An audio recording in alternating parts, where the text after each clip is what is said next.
Sábado Verde, radio y podcast, en la radio pública de la ciudad de Buenos Aires. Sentirnos parte de la trama de la vida implica conocer acerca de los ecosistemas, del ambiente que nos rodea. Por eso le proponíamos para esta mañana a Irene Weiss, que es bióloga científica, miembro de la Academia Argentina de Ciencias del Ambiente, que nos hable del reino de los hongos, dado que ahí está el inicio y también los hongos están en el final de la vida. Así que, Irene, retomamos y queremos escuchar esta especie de clase, pero de 5 minutos. Bueno, sí, voy a tratar de resumir porque esto nunca se escuchó antes, ¿no? Que los tiempos son tiranos en los medios. Mira, la verdad es que sin los hongos no habría ningún tipo de posibilidad de continuidad de la vida, porque un ambiente sin hongos sería un ambiente sin plantas, y vos sabés que ahí empiezan las plantas, todas las cadenas alimentarias. Y te digo por qué, porque hay una relación muy estrecha entre las micorrizas, o sea que risa viene de raíz, mico de hongo, ¿no? Que es una especie de, no son raíces, pero porque son organismos muy primitivos, pero para que se entienda, están unidos a las raíces de las plantas y hay una simbiosis, o sea, los hongos obtienen determinados elementos de las plantas, de las raíces, a través de las raíces, y las raíces obtienen de los hongos determinados otros elementos, ¿no? Que si no, no podrían vivir unos sin los otros.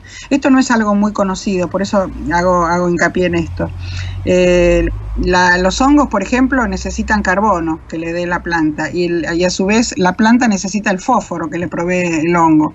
O sea, es que hay hongos descomponedores que, bueno, junto con las bacterias y otros microorganismos son, como vos bien decías, el inicio y el final de la vida, porque para el ciclo circular valga la redundancia, no ciclo circular, para el ciclo de la vida, para que vuelvan los nutrientes de nuevo a ser proclives de ser obtenidos por las plantas, se necesita que todas estas moléculas grandes que tenemos en los organismos vivos mientras estamos activos y a la hora de la muerte, todo eso se tiene que empezar a degradar, y las proteínas separarse en los aminoácidos separarse en distintos compuestos simples de nitrógeno que las plantas necesitan, los nitratos, lo mismo los fosfatos. Bueno, todo esto, el rol protagónico lo tienen los hongos y las bacterias, y eso está en la tierra, está en el aire, está en el agua, están por todas partes.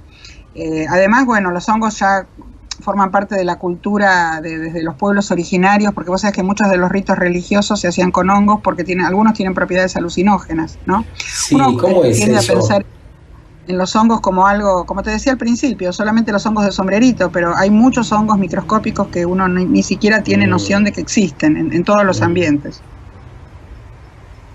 Y bueno, la verdad es que tienen un papel fundamental. O sea, si la planta no supliera a los hongos de carbono y los hongos no le dieran, por ejemplo, este fósforo que te comentaba, no podría vivir. O sea, es una relación tan vital que fíjate este dato, el 90% de las plantas terrestres tienen hongos en sus raíces. Eso no creo que mucha gente lo sepa. No los vemos, pero están trabajando muy, muy fuerte y muy activos bajo la tierra. Sí, y cuántas especies diferentes hay, es impresionante, ¿no? La cantidad descritas.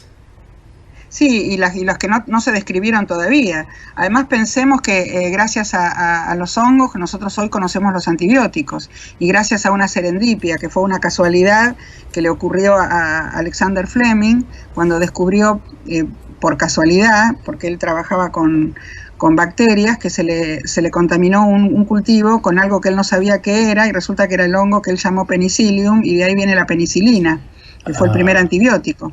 Claro. Y esto marcó una gran diferencia entre la supervivencia cuando fue el periodo entre la Primera y la Segunda Guerra Mundial. Mucha de la gente mutilada por las bombas o por lo que fuere, ¿no? Después de la Primera Guerra Mundial no pudo sobrevivir porque murió de septicemia, de infección generalizada.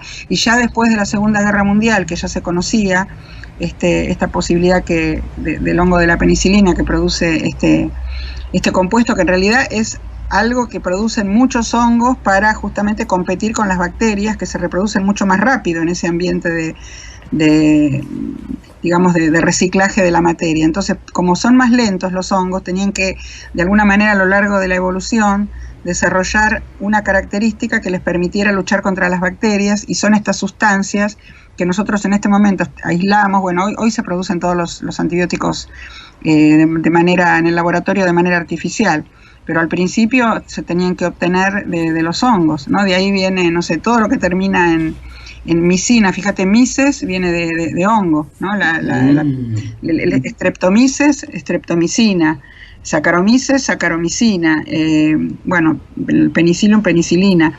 Y bueno, hoy gracias a eso nosotros podemos combatir un montón de enfermedades, aunque ya obviamente por los avances de la química analítica cual y cuantitativa se pueden perfectamente sintetizar, producir en el laboratorio, ¿no? Y eso también evita alergias y cosas que antes los antibióticos naturales producían. Pero en realidad es una característica de los hongos que ellos desarrollaron para lidiar contra las bacterias, y lo usamos nosotros para las enfermedades infecciosas producidas por bacterias.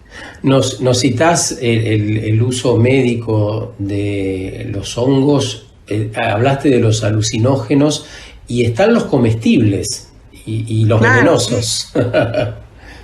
Sí, hay una diversidad impresionante.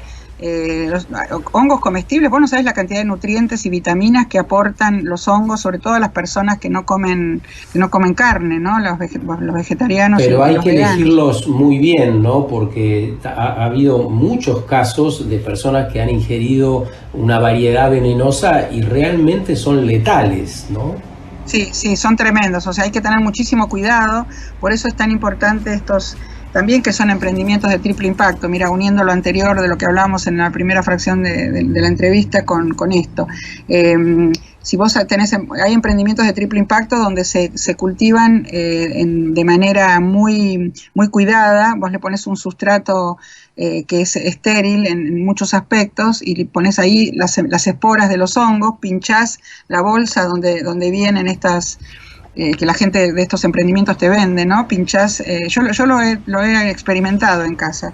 Lo pinchás con algo punzante, con un punzón, y lo dejás en una atmósfera húmeda en algún lugar de la cocina, así cerca del calorcito del horno, y empiezan a salir los hongos comestibles, que esos son absolutamente seguros porque están digamos, preparados en un ambiente de tierra estéril y con todos los nutrientes que necesitan dentro de esa bolsa. Entonces, al hacerle vos los agujeros, por ahí asoma la parte de fructificación, que es el sombrerito, que justamente después vas cosechando y vas preparando. Entonces ahí tenés la certeza, porque hay muchos que son muy parecidos, como vos bien decías, claro, los comestibles a los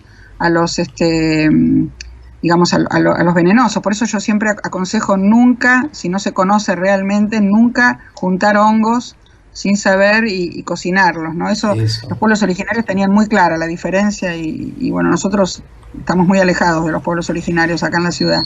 Irene, muchas gracias por haber compartido esta hora con nosotros, lo agradecemos especialmente, sabemos lo poco que has dormido con tus clases al exterior y demás, así que muy agradecidos y sigamos en contacto para lo que haga falta. Es un placer para mí, Sergio, vos sabés bien, así que con mucho gusto, las veces que quieras ya sabés que contás conmigo. Abrazo grande, que tengas un buen día, Irene. Igualmente, Sergio, besos. Irene Weiss, bióloga, científica argentina, miembro de la Academia Argentina de Ciencias del Ambiente, también en Sábado Verde. Sábado Verde, radio y podcast, en la radio pública de la ciudad de Buenos Aires.